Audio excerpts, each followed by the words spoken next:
Jayden, wherefore art thou Jayden? The race for April's QB1 continues, but who can be the next Jayden Daniels, and what exactly does that even mean? Mel Kiper and Field Yates have their thoughts coming up. Plus, we're responding to your questions, your takes, and your draft dreams live. It's First Draft, and it starts right now.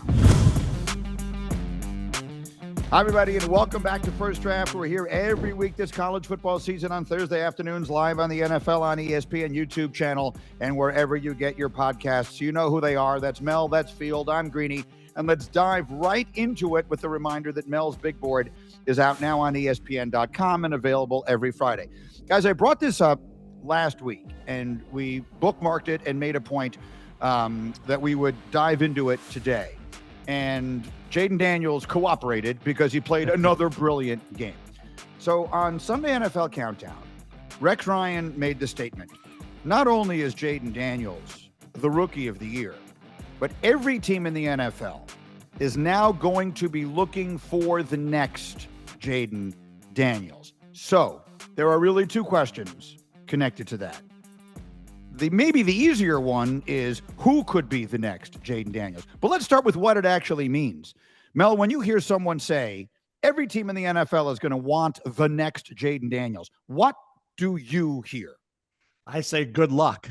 Because that's the only thing I say. I've heard this before. Every time there's an elite quarterback coming along, you want that guy to be we bottle that and put it in with somebody else and try to find a similar scenario with a quarterback that's kind of following that similar path to what Joe Burrow did. And Jayden Daniels followed that to a T. If you look at his numbers across the board, it was remarkable what he did and the improvement from the first year at LSU to the second year. He was really good the first year, but he was phenomenal that second year. And what he's been with Washington so far this year has been the same exact way. What you see is what you get. He has not changed. And I think by going back, it benefited him so much. So who will follow that same path? We thought, well, Jalen Milroe, of course, he had the game last week. It wasn't his fault. The defense couldn't stop Vanderbilt. He had the unfortunate interception, the fumble. The bottom line is, could Milroe maybe be that guy? Could Cam Ward be that guy? He had a uneven performance, but when he needed him in the fourth quarter, he came through. So I always think we're looking for that guy, but we never find that guy. That's usually the problem we have when we try to do this.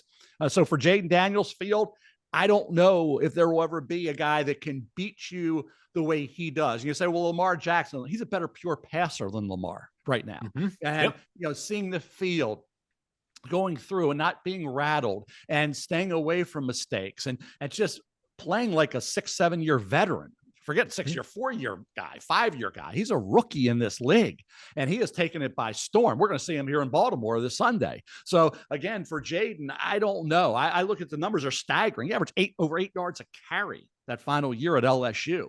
That team had no defense, and he didn't have any off games. So, again, by going back, and I stress that because it was a decision that had to be made, and he made the right one. By going from this is a guy we're talking about, like we're looking for this next superstar. He was a 4th rounder after that first year.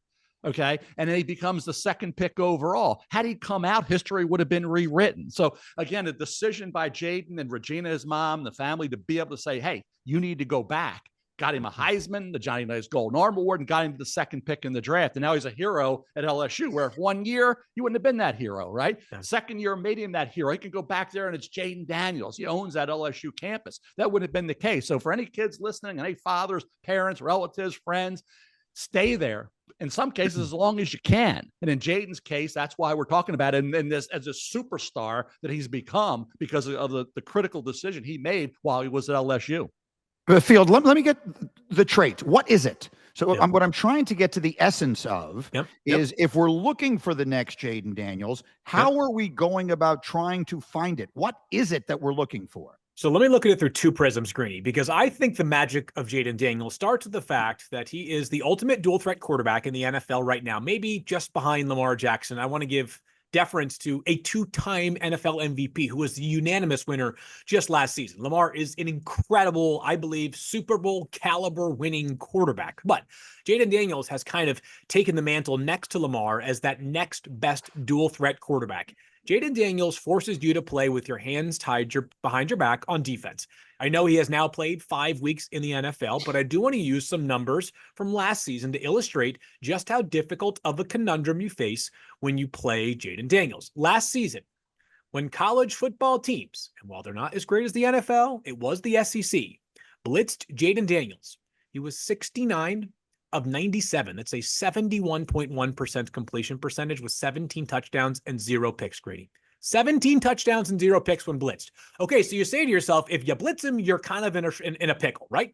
Let's not blitz him. Let's slough off. Let's play zone. Let's say, Jayden, you're not going to beat us against the blitz. You're not going to beat us as a runner because when you blitz, you're often playing man coverage, which leave you in a bad spot in defending opposing running quarterbacks. Let's play zone. Let's make you pick us apart with your arm.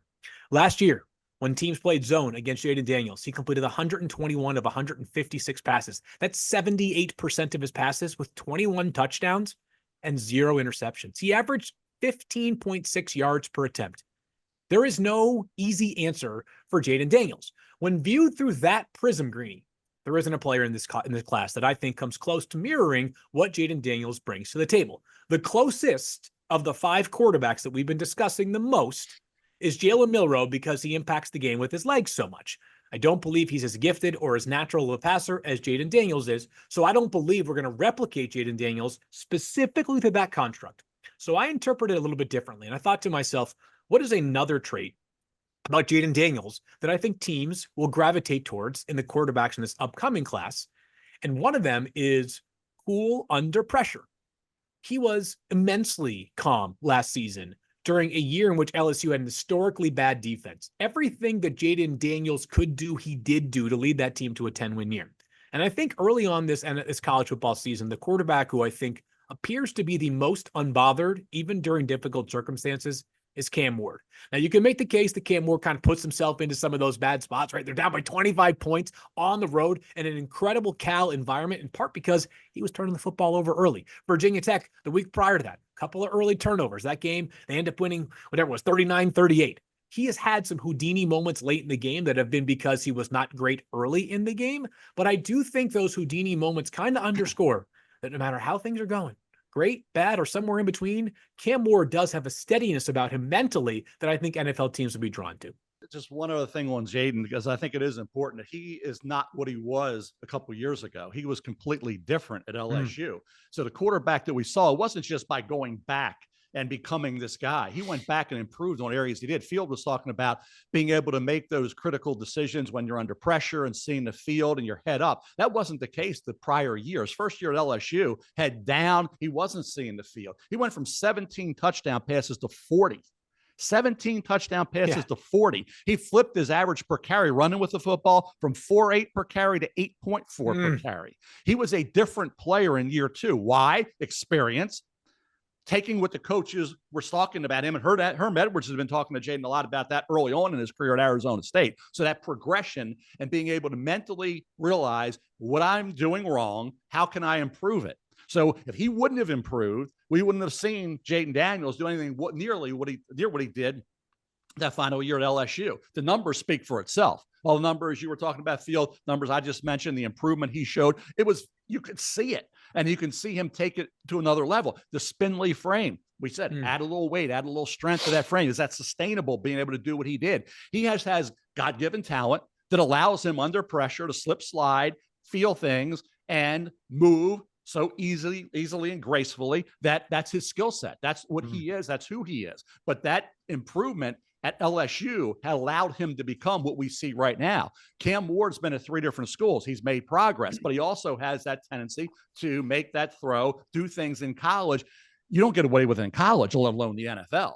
And he's had to rally his team, and he hasn't had those wow. He's had some wow throws, but he hasn't had, I don't think right now, a year where you say, boy, he's the defined number 1 QB1. He doesn't scream that yet.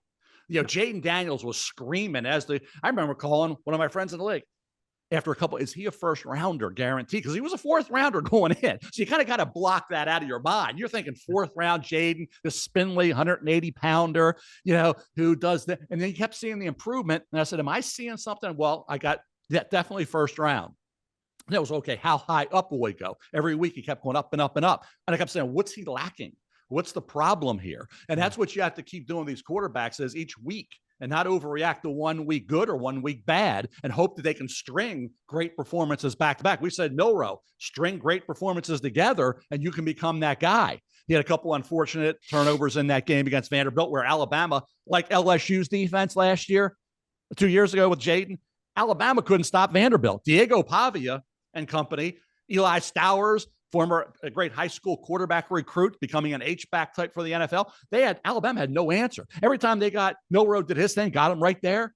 They right back down the field. And we saw that with LSU throughout Jayden's career. LSU couldn't stop anybody. So it seems like Milroe's dealing with the same type of thing. Could he be that guy? Who knows? I think Shedeur Sanders, to Field's point about pocket presence and pocket awareness and seeing things, Shedeur Sanders kind of is that guy, but Shedeur Sanders isn't the talent that Jayden Daniels is. Okay. He isn't going to be able to beat you with his legs and do the things running with the football that Jayden can, not even close, but Shedeur in that pocket and every game they have coming up, Colorado should be able to compete with that team in the trenches. So Shedeur is the one I'm evaluating as QB1 right now. Can somebody catch him? Sure they can. We mentioned all the different guys can. Ewers is going to be back on the field. We'll see what Quinn can do at Texas. But right now, I think it's still Shedeur, Cam Ward interesting, Milroe interesting. It's still a race to that finish line. But to say we're finding this year another Jayden Daniels, not yet. And I don't know if we will. That's fair. Field, I want to go back to one of the first things Mel said, and I want to underline a number. Jayden Daniels started 55 games in college. And Mel, you talked about advice for parents and players, stay in college as long as you can. Will the NFL learn that lesson? I like to use Anthony Richardson as an example. I think Anthony Richardson may be the most gifted player to come along in the draft at the position, arguably that you will ever see. Anthony Richardson is in the middle of his second year in the NFL. He has started 20 games since high school. Since high school. So do you believe, Field, and then Mel, I'm dying to hear from you on this as well as one who has been around this so long, that NFL teams will start taking more seriously the experience that college players have and not jumping at these guys who started 13 games in college? I'm not totally certain about that, Greeny, for one reason and one reason specifically. There are some people like, Bill Parcells used to have his rule, his criteria of things to follow that suggested a quarterback could be successful. And he had a minimum threshold of starts that he wanted to see before he felt really confident about what a player was going to be in the NFL at that specific quarterback spot.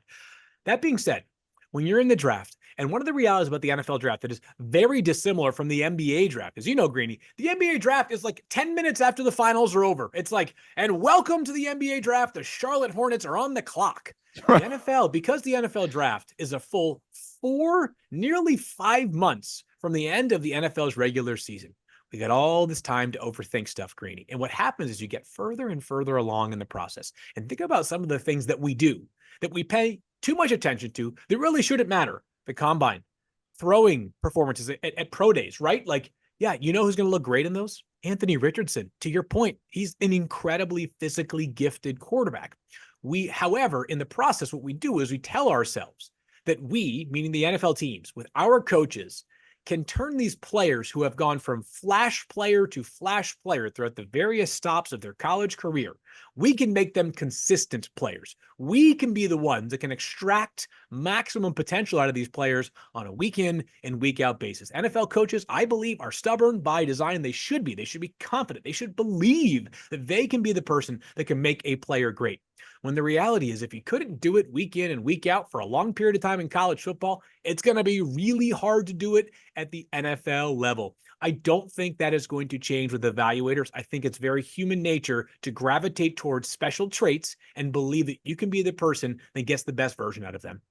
Yeah, and I think Greeny and Field, I think discipline when you're in the front office of an organization, if you're a general manager, and whatever you do, doing this podcast, any business you're in, Greeny, what you do, Field, what you do, with fantasy and all the things you do, evaluating prospects, Greeny's hosting all these shows, it's discipline and preparation in your mindset. You have to be disciplined enough to know what works and what doesn't, and also realize what works isn't going to work all the time, but you can't deviate from what has worked the majority of the time. And I think the problem is whether it's gambling, because you have some formula, some system of betting says, if this happens, take this underdog at home. But they're all going to win. So when they lose, and if you're at 60%, but you're not at 80, 90%, and you have a couple of losers, it's easy to get away from that. That formula is not working anymore. Same thing in evaluating players. Every kid that has 25, 30, 50 starts isn't going to be Jayden Daniels. It's not going to work for everybody. And every kid that only has 15, Cam Newton didn't have a lot of starts. He won a Super Bowl. Okay. So there's always going to be guys that come in. Mark Sanchez didn't have a lot of starts. That didn't work out great. Right. So again, we know those guys, we know those numbers, but it's not going to be no system, no formula is 100%, which means you're going to have a loss or a misevaluation. Okay. A loss in terms of gambling, a misevaluation in terms of evaluating players. You can't let that affect your discipline for what you know works the majority of the time. You have to stick to that. And so you believe, hey, outliers. Bill Polian always said, you don't draft outliers. Outliers. Yeah, the NFL will, right? They will, because they're going to. Talent is always going to win out. To Greeny's point, talent's going to win out. When you see that in a game or two, and the late, great Bill Walsh said, if we see it, we got to maintain it. It's up to the coaching staff and the guys that are working with to maintain that level of consistency for a player once we see he can do it at a very high level. Okay. Then it's on the coaches. It's also on the player to keep working and doing those things. But there's no perfect way. There's no easy way. That's why this evaluation process is so fascinating, and we love it, because we know we're going to make mistakes, but we got to keep coming back. You got to keep coming back. You can't give up, and you can't let social media and fans beat you up and say, you don't know a football player from a hockey puck, right? You don't know anything, because they will try to do that, because you're going to make mistakes. Every NFL team does. I brought up the whole Mahomes thing. Mahomes wouldn't be in Kansas City if they could have gotten Paxton Lynch. History would have been rewritten. Sometimes the best trades are the ones you don't make, okay? And the player that you didn't take, or the player that was taken before you got your guy, but should have taken that guy if he was there, but he was a bust, but he was gone. So the draft is what we love. And Greeny, everybody loves the draft because it's an inexact science, and evaluating players is. But the one word you have to use when you do anything in life, and particularly this, is be disciplined enough to not let a misevaluation or something that went wrong in terms of your formula affect how you do your next year evaluation or 5 years from now. You got to stay steady, and you got to be consistent and believe in and know this is what works. And what works is experience in anything. I remember going on ESPN in 1984. Boomer, what do you think? Do you think that this? I had no experience. Okay. I was thrown in front of a camera with zero experience. And you do the best you can, but are you going to progress if you work at it? Yeah. Now, if a kid is not going to work, he's not going to progress. So it's not going to be for everybody. But if you have a work ethic and you believe in what you're doing, and you know you can keep improving, your coaching is solid, you're going to keep getting better. So experience is huge. And if you have the talent and you also have the experience, and you don't let also the media beats you up. When Dan Marino came in with John Elway, Dan Marino was doing great. John Elway was struggling. You imagine now if that was happening? Oh my gosh. Yeah, it gets in. I don't know how these kids deal with all this. I mean, they got everything going. They say block out the noise. Good luck. Everybody is somewhat of an egomaniac, right? They want to see what people are saying or not saying, good or bad. Everybody's going to want to check it out. Or if they don't want to check it out, somebody in the family's telling them, or somebody in that communication department's telling them, hey, look what they're saying about. They're going to find that out. I don't know how these kids now, and they're kids, a lot of these kids coming out are dealing with this. So it's a different era. It's a different ball game. But for evaluation, Greeny, to your point, experience matters. And for those kids that have a chance to go back and improve on the areas they know that, and I basically identify those areas and have the coaches with some continuity with that coaching staff also identified and work with you. Why not use it as that minor league? Why do you have A ball, rookie ball, double A? Why do you have that? To develop players. And if college can develop that, then the NFL is going to want you. We see that with Bryce Young and Levis. If they're going to chew you up and spit you out after 10, 12, 15 starts in the NFL, can you believe that? We're talking about Levis, Young, and these guys. After 10, 12, 15 NFL starts, we're kicking them to the curb and saying they stink. Well, deal with that. Try to figure out a young kid, 22, 23, 24 years of age. How do you deal with that? It's not easy, right? No. But you have to. What prepares you more to deal with that scrutiny? Experience. A little older, dealing with it in college. You know, Jayden had a good year, not a great year. Then he had that phenomenal year. Joe Burrow, good year, then a phenomenal year. Again, maintain yourself at the collegiate level. Don't rush to judgment. Get to the NFL where it's the best in the world, not the AOGs. because if you can't do it against the AOGs, you're not going to do it against the best in the world. So prepare yourself to get to the best in the world and play at that level, because you got to play as a 5-year veteran when you're a rookie second-year quarterback. You better be playing as a 5-6-year guy. You better be, or else you're done with that team. So again, experience does matter. And I think a lot of these kids hopefully will learn. I don't know if they will, but we'll keep screaming, stay in college, unless you're going to be the number 1 pick. And Eli and Peyton knew they were going to be the number 1 pick and stayed. I remember Eli was with him at Ole Miss prior to the Florida game. I'm going to stay. Peyton stayed. These guys were going to be high picks anyway. Keyshawn Johnson went back because he knew Simeon Rice. There were a lot of guys at other positions went back, but they could have been top 5, top 10 picks. Why? To get better and keep improving their draft stock. Why are you rushing yourself into the NFL? The money's going to be there. Now, I'll say this too. I was talking to a good friend of mine about Jayden. When I talked to Regina and I was telling her, you got to stay, you got to stay, you got to stay, you got to stay. What if he would have torn his ACL 3-4 games in? Okay. Or a game in that next year, or had a single. Now, where's Jayden Daniels? So you never know. That could have happened, right? It's football, but it didn't. Luckily, it didn't happen. But what would they have been saying then? The second guess would have been, he could have gone into the NFL. It'd have been fine. It'd have been a bad. Now he's got an ACL. Everybody's down on him. He's rehabbing it. So again, there's no perfect world, but experience is huge, especially for these quarterbacks. Look, and the old, it's so well said. And the old maxim was always that the players wanted to get the clock started on their second contract as quickly as they could. But I mean, ask Zach Wilson how that worked out. As some, you don't get a second contract if things don't go well quickly. One more very quick point on this, Field, and Mel, I tried to make this a radio topic once, and I didn't do a good enough job with it. But Field, just give me a little prediction. What I'm going to do, because I get the privilege of hosting the draft on ESPN with Mel. Yes. I'm going to take the very first mock draft that Mel releases after the season ends. So once all the games have been played, once the championship has been settled, Mel, you'll release a mock draft sometime within a week of that, right? Something like that. And we'll hold on to that.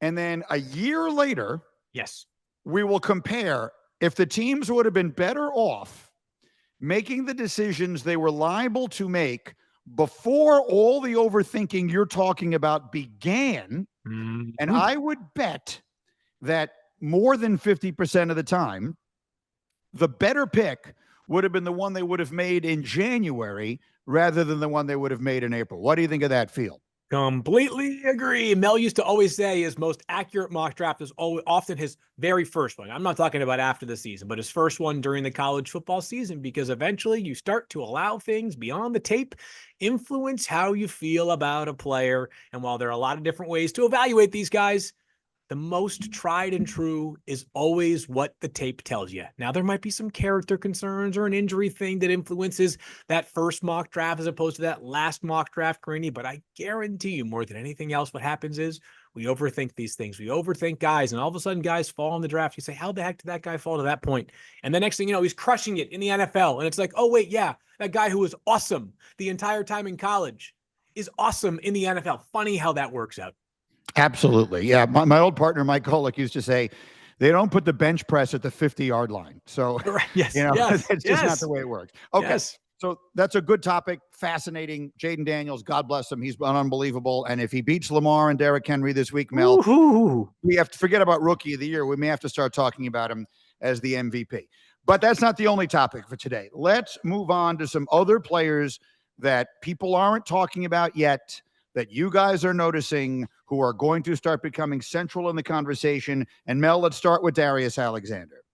Darius Alexander at Toledo. You think about a guy who is, I think, cut out to either be a 3-4 defensive end or a 4-3 defensive tackle at 6'4", 310 pounds. In his game this past Saturday, he was making plays. He was disruptive. You got to be in the NFL disruptive behind the line of scrimmage. And Darius Alexander is that at 6'4", 310 pounds. And I think what he's been able to do over the last 2+ seasons has impressed me. He has flashed. When you looked at him kind of superficially, I liked some of the things he did. He's improved upon that so far. He's coming off a really strong game from this past week. Mid-American Conference has churned out some really good players over the years. I think Darius Alexander, I don't think he goes in the first couple rounds, Field, but I think you get in that mid-round area. And I think the All-Star games I think one All-Star, the Senior Bowl determines a lot. You know that, Field. Yeah, the Senior Bowl practices, that Senior Bowl game. It's not the combine. It's actually going out there on the field, one-on-one drills, pads on. You see the technique. You see that burst off the ball. You see that explosiveness, the quickness. Okay, you see all that. And I think for D linemen and O linemen, it's very important what happens down in Mobile or in an all-star game setting.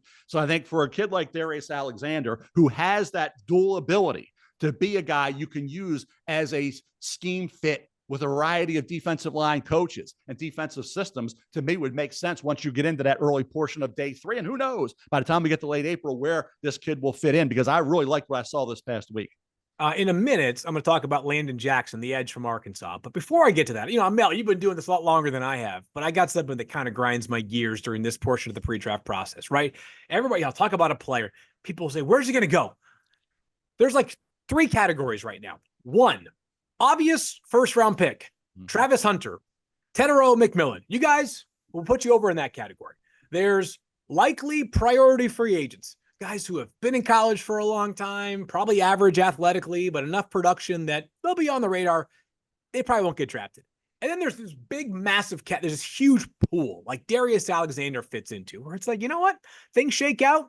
Maybe he's a top 60 pick. You know what? Maybe he goes in the 6th round. Who knows? But people, they're always at, what round is this guy? I'm like, what does a 4th round pick mean? I have no idea. I mean, I've only written up I've been thinking about, close to 200 players now. By the time it's all said and done, Mel, it'll be closer to 500, right? So there's so many more pieces to the puzzle. That's just a digression before I get into Landon Jackson, who, Mel, another guy that I thought could have come out last year. Landon Jackson began his college career at LSU, ends up transferring to Arkansas, stays in the SEC, has a chance to play a bigger role. As we know, LSU has so much depth along that defensive front, heck, everywhere on that roster. And he has been an excellent, productive player for Arkansas over the past few seasons. He has this incredible length. I bet Coach Calipari probably asked him to come rebound for the basketball team every once in a while, because this guy he looks to be all of 6'7". He's got these go-go gadget arms. We've got a very unique build to him. And as a result of that, is a pretty interesting pass rusher. He could probably continue to add even more bulk to his frame. But if you see him now compared to where he was in high school, you'd have a hard time believing they were the same person. He has bulked up plenty already with even more room to grow. Uses the length really well. Quarterbacks have a very hard time getting out of his grasp, plays with good pursuit, has been productive, had a great game against Texas A&M just a couple of weeks ago. This edge class is excellent, in my opinion, relative especially to where we were last year. There is a deep, deep class of pass rushers, and I think it'll look very good at the top as we see more from James Pierce from Tennessee, and Micah Williams gets things going a little bit more for Georgia, and Abdul Carter, who's everywhere right now for that incredible Penn State defense. Landon Jackson, maybe he isn't one of the 5 best. I don't have a round grade for him, but I know he's a darn good player. Do you have another one, Mel? Just what the Field was saying, the Greenie. Landon Jackson last year, 2 years ago, had a game where he had like 3 sacks. Yeah. And I was like, Alabama, right? Boy, that guy can be special. And then he became less productive in terms of the numbers on the stat sheet, but you still saw him being disruptive. And the stat sheet can lie, particularly about defensive linemen, because then what happens when you get 3 sacks? Then they're chipping you. Then they're noticing you. So for Landon Jackson, this year has been more consistent. He just had a couple weeks ago. This past week, he had like a half a tackle, half a sack, whatever, but he was getting after it. So I think Landon Jackson now is a guy, to me, I don't know how you say, a guess Field would be 2nd round right now. That'd be my guess right now. That'd be my guess. But yeah, if he goes in the 1st or if he goes in the 5th, nobody come yell at me, because it's too early for me to be held accountable for calling a guy a 2nd round pick if he doesn't end up being a 2nd round pick. That's my keep in mind. Max Crosby, so I thought about Darius Alexander. We say day 3. Max Crosby came out of Eastern Michigan, where he was a sack artist, and he went in the 4th round. So you think about 4th round and say, oh, you guys are raving about this guy. Now you're saying 4th, 5th round. Max Crosby was a 4th round pick. We're still waiting for Tyree Wilson, who was a top 10 pick, but Max Crosby was a 4th round pick. So again, that's why you can't let that affect your feeling about a player. Max Crosby at times looked like he could be a 2nd round pick. How he got to the 4th? Hey, Raiders scooped him up, and that was a great pick. But bottom line is the production of Landon Jackson isn't always reflective of how the stat sheet doesn't always reflect how good he played in that particular game. And Field, give us one more. Give us The kid out of Kentucky, I know you like, the corner. Yeah, Maxwell Hairston, who as of right now, and in college football has got this weird injury reporting landscape. They don't have to say a whole lot. The SEC has that new, I think they call participation report that describes a general sense of where guys are at. But Hairston has missed some recent time.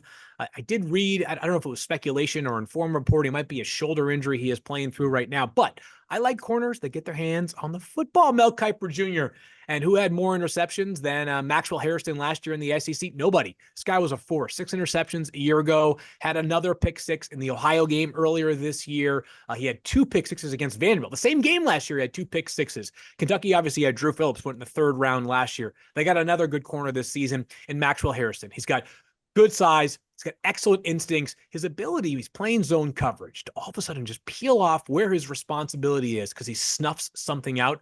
Very impressive to me. That suggests he's got high level of football intelligence, very good instincts as well, and very good timing as a defensive back as well. Kentucky, obviously in the SEC, needs as many healthy cornerbacks to slow down some of those high-octane passing attacks. Once he is back in the field, back on the field full force, I think Max Hairston can creep into that top 5 to 7 cornerback range. Another good cornerback class, and obviously some heavy hitters at the very top, but really impressed with like a pesky ball hunting corner, Max Hairston. People like Kentucky defensive players. They like Kentucky defensive backs. They're very well coached. In fact, Valentine came out a couple years ago. You mentioned Drew Phillips, nice rookie year going in with the Giants so far, right? Yep. Eccles with the Jets. And the list goes on and on. Kentucky has churned out players at that position, which certainly is helping, I think, Hairston, who, like I said, is banged up right now. But he's had the ball production. He's had that ability. And I think people were on him. They were on him in August. I guarantee you, going into the season, they knew who Max Hairston was. They were ready to watch him maybe become a guy who could go off the board sometime one day too. And look, Kentucky's defense has shown up in huge games this year against Georgia, against Ole Miss. And so obviously they're talking the talk and they're walking the walk. Yeah. Okay. And now we get to our favorite part of the show, which are your questions. So using the hashtag #FirstDraft, you can send us your questions every single week and then tune in with us every Thursday afternoon to find out if we answer your questions. Now, Field put out the post this week asking for the questions. I was going to do that because I usually send that out on a Tuesday afternoon. And then at 10:04 in the morning on Tuesday, the Jets fired their coach.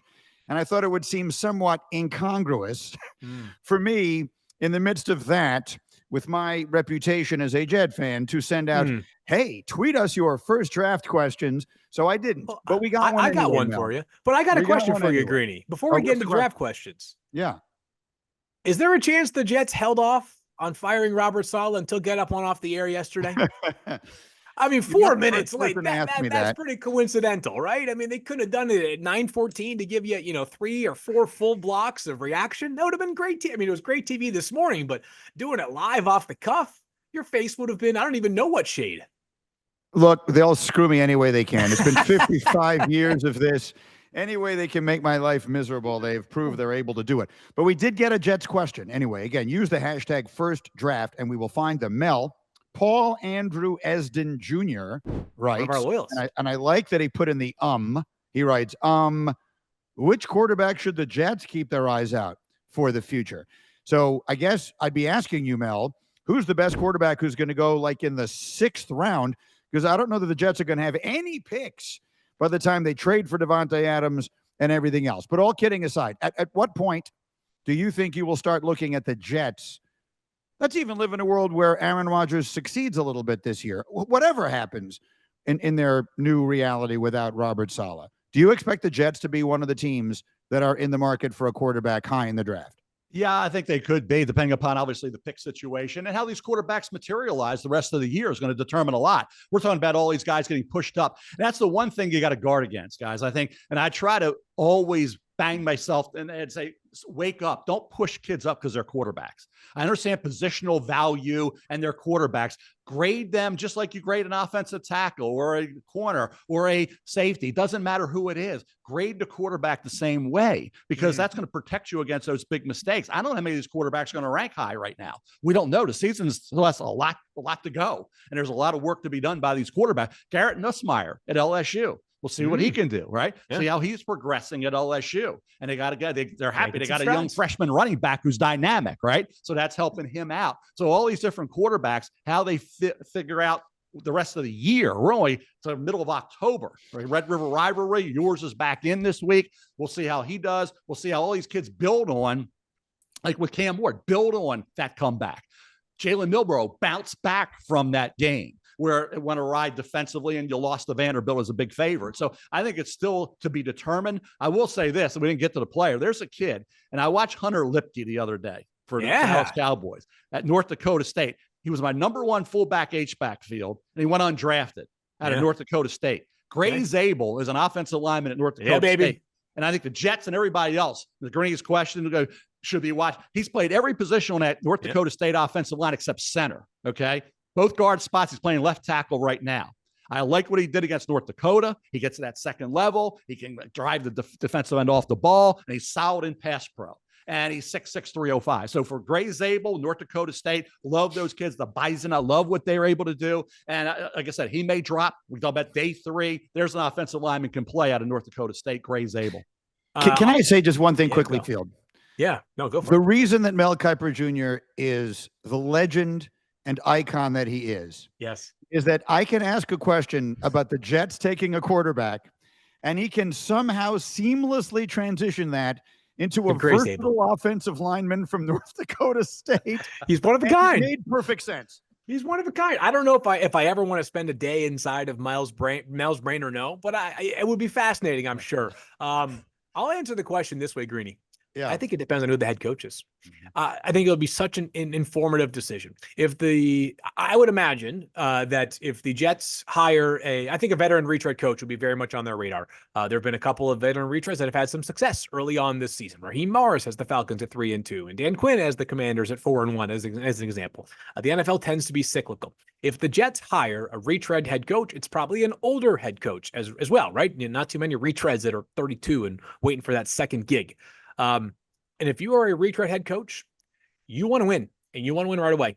And that means not taking a quarterback early. That means finding another wide receiver. That means adding even more to the offensive line because both of those veteran tackles will be free agents after this season. That means doing whatever it takes to empower Aaron Rodgers more. If it's some young 35-year-old next offensive guru genius, maybe they say, I've got potentially a 6 or 7 year runway ahead of me to make this team a winner consistently, and I can make the investment in a young quarterback. But you got to manage that relationship with Aaron Rodgers. And I don't think Aaron would be really fired up if they use their 3rd round pick on a quarterback when he's going to be 41 on December 3rd and probably saying to himself, I'm back next year, but I don't know how many more years I have beyond that. So I would think about this. When Aaron Rodgers was ready to step in at quarterback after waiting 3 years, right? Develop change his delivery, do all the things. And now you're going to be the guy. Brett Favre's moving on. You're going to be the guy. In the second round of that draft, the same year Aaron Rodgers was stepping in as the starting quarterback, in the second round of that draft, they drafted Brian Brom, quarterback out of Louisville. Mm-hmm. They drafted a quarterback not knowing what they had with Aaron Rodgers. You don't draft a quarterback in round 2. If they would have known Aaron Rodgers was going to be what Aaron Rodgers became, you don't use a second round pick on a quarterback who ended up not developing into any type of NFL quarterback. But the bottom line is they didn't help Aaron Rodgers then in the second round when they knew he was coming as their starting quarterback. So now towards the end of his career, twilight of his career, you have to obviously sit there and say, time has come to start thinking about, okay, who's that guy going to be? And we talked about all those quarterbacks from not long ago or somewhere else now. So, I'm really disgusted by the way quarterbacks, if I can't figure it out by now, what goes on in my brain is crazy. I'm disgusted the way quarterbacks are being handled and mishandled in the NFL. These organizations and the way the NFL deals with are ruining these guys. So that's why I say stay in college as long as you can to have to deal with this nonsense, this crap that you have to deal with in the NFL.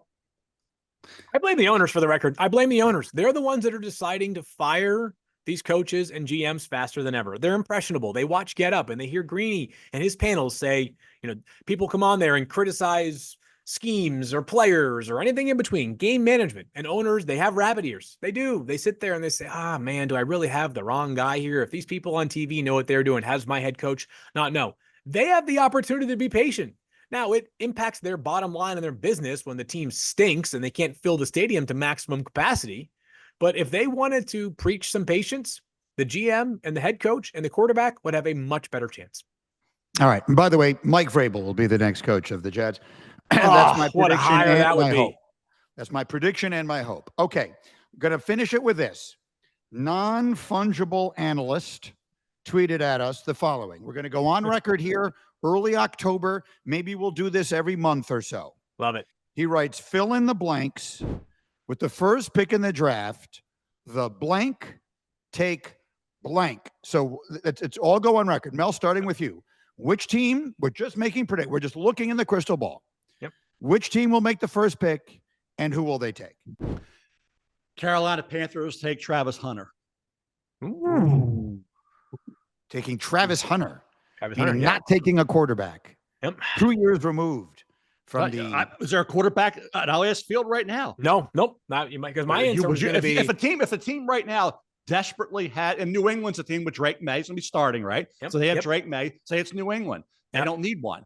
Carolina, are you giving up? First of all, you talk about this new situation in the NFL. Are you going to say we want the new guy, or do we want to stick with the quarterback who we drafted number 1 overall not that long ago, and Bryce Young? Is Bryce Young going to see the field again? He did this past week, right? Nope. What's going to happen? That whole thing as it plays out this year, we don't know. And like I said, even if you desperately needed a quarterback and said, we don't have anybody, we got to get a quarterback and we're picking number 1. Is there a quarterback right now, Field Yates, that you would take number 1? Nope, there's not. I am feeling more and more by the week, and I get it that we are kind of twisting in the wind based off how each of these guys perform. But as I watch it, and as I talk about it with scouts and evaluators, coaches, GMs around the NFL each and every week, more and more the fact that I come around to is when nobody can separate themselves from the field, it probably means none of them are actually as good as you'd like them to be if you're taking them early in the first round. So my answer would be, and I get it, a trade up is still very much possible. Quarterbacks always go earlier than they should. The New England Patriots take Kelvin Banks, offensive tackle from Texas. And I know that we've talked plenty about Travis Hunter, Will Johnson, a couple others on this podcast that have deserved the praise. I don't think we've spent enough time, and I get it, offensive tackle talk doesn't really move the needle like some other guys do. I just will say, it's early in the season and things can change. It's going to be really hard to knock me off of my evaluation that there are 2 better, more ready, 3 better or more pro-ready prospects than Kelvin Banks right now. It's just picture perfect. It's everything you want in a left tackle from day one. I am all in on Kelvin Banks to be clearly the best offensive lineman in this class that we thought could be pretty deep coming into the season. It might be deep, but there's one guy who looks like Usain Bolt at the end of the 100-meter dash, who's like way ahead of the rest of the field. Travis Hunter would be historic if you look at him as a corner. We've never had a corner go number 1 in the draft, but we have had wide receivers, right? Yeah. Keyshawn and Irving Fryer and that group. So we have had, how do you look at Travis Hunter? Is he a wide receiver? Is he a corner? Yeah. To the point about Kelvin Banks Jr., we have had Orlando Pace. We have had Jake Long. We have had Eric Fisher. Yeah. We have had offensive tackles go number 1 in the draft. We have never had a corner. So now you want to bet an orange crush and a crab cake. You and I will make an orange crush bet that I bet I will take this, and we'll just find out at the end of April that Travis Hunter won't even be the highest drafted player on his own team. My prediction is that Shedeur Sanders we will say his name on draft night before they say Travis Hunter's name. You choose the orange crush stop of your choice on that Ocean City, Maryland tour, and I will bet you that. What do you think? I'll throw in a lobster tail and a couple other things, Greeny. I'll get you some Smith Island cake for dessert. I have all kind of good things going for you. Wait, so when do you eat it? Go with that crab cake. We'll get it all going. I'll have a loaded plate for you, Greeny, if Shedeur Sanders ends up. And I love Shedeur, but everybody I think knows how strongly I feel about Travis Hunter. Travis Hunter right now is number 1 on my board. Shedeur's in the midway part of that first round, that 10 to 15 area. So, to me, and I get what you're saying, somebody's taking that quarterback. Somebody's going to fall in love with that number QB1. That QB1 is going to go ahead of a guy who's a corner wide receiver. I get what you're saying, Greeny. If it happens, you're going to be eating some really good seafood from the Kent Island, Ocean City area. I want in somehow. Yeah, I want in. Field, you're in. I mean, you can join in too. We'll have everybody. You just get to sit back and enjoy. David Presley. We'll have everybody coming down for crab cakes and Smith Island cake. this coming summer. After the draft's over, we'll I'm come in. down here and have tons of orange crushes. We'll have a lot of fun. We'll be out on a boat enjoying the Chesapeake Bay, the land of pleasant living where crab cakes and football, that's what Maryland does, right? and that's what we're going to have here. Crab cakes and football all blend together when Greeny brings Get Up to the eastern shore of Maryland. The first of our wagers has been set. It will not be the last. That's it for this week's edition of First Draft. Don't forget, like and subscribe the podcast and tune in every Thursday during the football season for full draft analysis. And again, use the hashtag First Draft with your questions on Twitter X and see if these gentlemen will answer them. That is Field. That is Mel. I am Greeny. Thanks for being with us. We'll see you next week.